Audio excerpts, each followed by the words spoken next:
খাতা দিব ওরে আল্লাহ জানে কি করে ছিলি। আসসালামু আলাইকুম স্যার। ওয়ালাইকুম সালাম। আজকে যে পরীক্ষার খাতা দেওয়ার কথা মনে আছে তো গো? জি স্যার। তোরা কি রেজাল্ট করছিস এটি?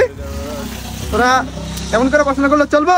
হ্যাঁ, তোরা ভবিষ্যতে কি করে রাখাবি? হ্যাঁ, দেখ তোর খাতা নে। না নে তোর খাতা। নুরু তোর খাতা নে।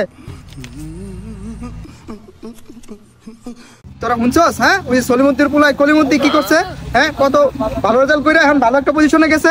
বাপ মার মুখ উজ্জ্বল করছে। তুই তোরা শুনস না? মুখের পোলা তমুক করছে, মুখের পোলা তমুক করছে। হ্যাঁ, তোকে বাপ মার মান সম্মান ডুবাই লাগবি। তোকে বাপ মার মুখ উজ্জ্বল করতে হবে না? হ্যাঁ, ভালো কিছু করতে হবে না? যা তো বুঝছস তো আজকে কি কি পড়াইলাম? দাদা পড়াইলাম, ভালো করে পড়বি। আর পরীক্ষার রেজাল্ট তো খুব খারাপ হয়েছে, তারপরে সেটি পড়বি। তাহলে আজকে তাহলে ছুটি যা। বাপ মার মুখ উজ্জ্বল করতে হবে। কইলো বাপ মার মুখ উজ্জ্বল করতে কেমন উজ্জ্বল করি? পাইছি বুদ্ধি একটা। আমি যে বাপ মার মুখ উজ্জ্বল করতে ছাড়মুই। আব্বা কি একটু শোনো।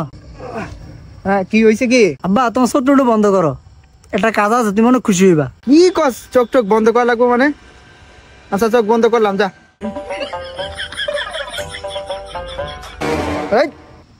এটা কি করলি তুই? কি মাখলি পাউডার কে? আব্বা আজকে স্কুলে স্যারে কইছে লেখাপড়া কইরা বা কিছু একটা কইরা বাপ মার মুখ উজ্জ্বল করতে, আমি তোমার মুখ উজ্জ্বল করে দিচ্ছি। এমনি মুখ উজ্জ্বল করতে গেছে তোরে?